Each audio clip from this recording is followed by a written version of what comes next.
यांच्याकडून काही गोपीचं जाणून घेऊया. किती जण होते यांच्या लग्नाला इथे उपस्थित आहेत त्यापैकी? सगळे होते. सोसायटीतले सोडले तर सगळे होते. हां, तुम्ही तिला बोलला नाही. बरं, आता सगळ्यात महत्त्वाचा प्रश्न अनिताला मला विचारायचा की तुमचं लव्ह मॅरेज की अरेंज मॅरेज? अरेंज आणि मग लव्ह का? एक माईक कुठे? माईक त्यांच्याकडे द्या. अरेंज मॅरेज नक्की?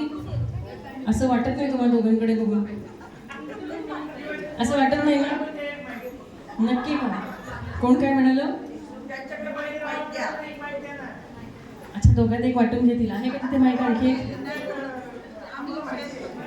बघा, शेअर करू म्हणताय. लग्नाला 25 वर्ष झाले, शेअर करू म्हणताय. बरं, कसं जमलं लग्न? जवळ माईक जवळ. आमचं लग्न जमवण्यात आमची मोठी बहीण मधुबाला आधीची पाखरे नंतरची सगळं मी एका लग्नाला गेले होते आणि हे घरी आले होते. की मला रिक्षाने आणलं आणि यांना दाखवलं. म्हणजे थोडा सुद्धा तिने उशीर केला नाही. तेव्हा हे मला म्हणून मिळाले थोडंसं त्यामुळे. आणि त्याच्यानंतर म्हणजे मोठे बंधू. भाऊजींनी खरं त्यांचे ऋण मानायला पाहिजे, बरोबर ना? आता ते बरोबरच म्हणणार. 25 वर्षानंतर काही बोलायचं नसतं, हो हो म्हणायचं असतं. याच्यावरच एक प्रश्न विचारते की 25 वर्षाच्या संसारात तुम्हाला काय समजलं? काय समजलंय 25 वर्षाच्या संसारात?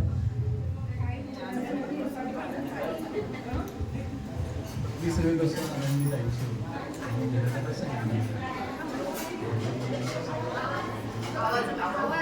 मुलांना कसं हे करायचं. गमतीशीर असं काय समजलं? आता अनिताचा स्वभाव मला माहिती आहे, तिला जरा खर्च करायला आवडतं. बरं, तुमचा व्यवसाय म्हणे कंट्रोल पॅनलचा आहे, मग हा लग्नाच्या आधीपासून होता का हिच्याशी लग्न झाल्यावर सुरू केलाय? लग्न झाल्यानंतर 10 वर्षांनी समजलं की कंट्रोल करणं गरजेचं आहे, म्हणून तुम्ही कंट्रोल पॅनलमध्ये शिरलात का? अच्छा, बाकी कोणी ऐकू नका अजिबात, कंट्रोल पॅनलचा व्यवसाय सुरू करू नका कोणी. बरं, लग्नानंतर तुम्हाला हे समजलं नाही का की 3 शिट्ट्यात गॅस बंद करायचा असतो, बायको TV बघत असेल तेव्हा? बरं, आपल्याकडून चुकून दूध ओतून गेलं तर घरातनं गायबच व्हायचं असतं संध्याकाळपर्यंत. झालं नाही का? ती व्यवस्थित हँडल करते, एकदम व्यवस्थित. बघा, आता पण एकदम टिपटॉपमध्ये कॅशियर आहे ना, एक नोट सुद्धा इकडे तिकडे जाऊन चालणार नाही, 4, 5, 10 वेळा मोजल्याशिवाय देणार नाही. त्यामुळे ही वेळ तुमच्यावर आली नाही, ही गोष्ट चांगली झाली. मुहूर्त काय होता तुमच्या लग्नाचा? सकाळी की संध्याकाळी? आयुष्यातला अविस्मरणीय क्षण कोणता आहे तुमचा? मला तर नक्कीच माहिती आहे एक, त्या व्यतिरिक्त कोणता?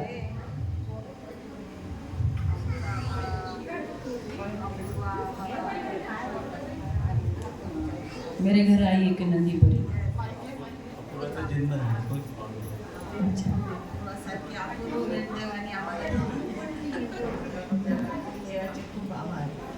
तुम्हा दोघांपैकी विसराळू कोण आहे? कोणाचा एकमेकांचा वाढदिवस कोण विसरतो? मी. मग नंतर काय होतं? कॅश उडवते का मग ती? तिला फार खर्चाची आवड आहे बरं का, एकदम बरोबर. ते बघा, मुलगी पण हो म्हणते. तुझा स्वभाव कसा आहे का? खर्चिक आहे का बाबांसारखा कंट्रोल? बाबांसारखा आहे का? बाकी बरोबर. काय नवीन करायला आवडेल तुम्हाला आता या 25 वर्षानंतर पुढे? आज तुमचा पहिला दिवस आहे असं समजू या लग्नाचा. तुम्हाला इथून पुढे काय करायला आवडेल तिच्यासोबत जाऊन?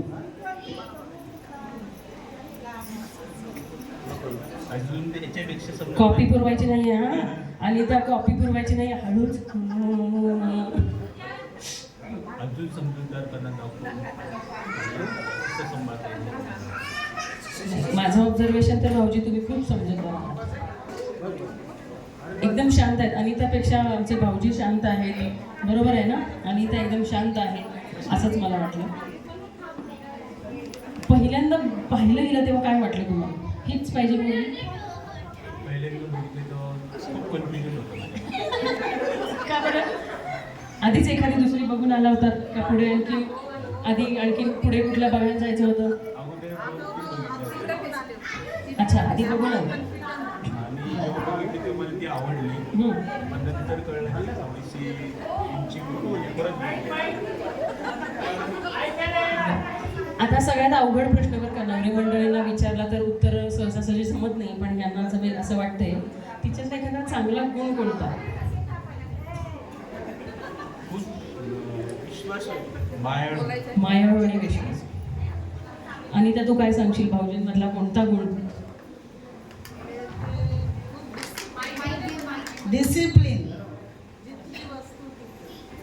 सगळं त्यांना व्यवस्थितच लागतं. Yes yes. आता आणखीन एक अवघड प्रश्न, कोणता असा गुण आहे की जो रिपेअर करावा असा वाटतो? स्पेंड खर्च. त्याच्यावर सगळेच नवरे हात टेकतात. माझ्या नवऱ्यावर नाही बाबा वेळ येते, हो की नाही हो? बघा मी कॅमेऱ्यासमोर हो म्हणून घेतले. तुला कोणता वाटतो भाऊजींमधला रिपेअर करण्यासारखा गुण, का कोणताच नाही?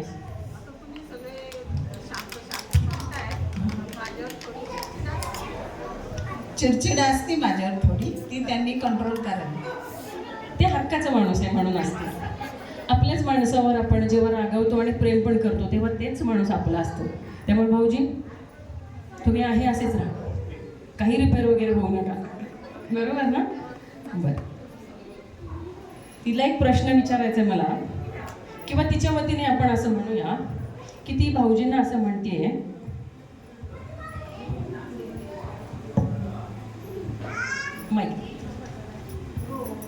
हमें कहाँ मालूम था इश्क क्या होता है.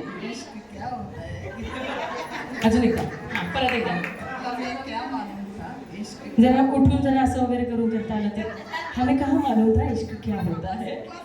बरं पुढे. हमें, मला ऐकू नाही आलं. हमें कहाँ मालूम था इश्क क्या होता है. बस तुम मिल गए, बस तुम मिल गए, अब जिंदगी मोहब्बत बन गई. जिंदगी मोहब्बत बन गई. एकदा जोरदार टाळ्या अनिताच्या या शेअरसाठी.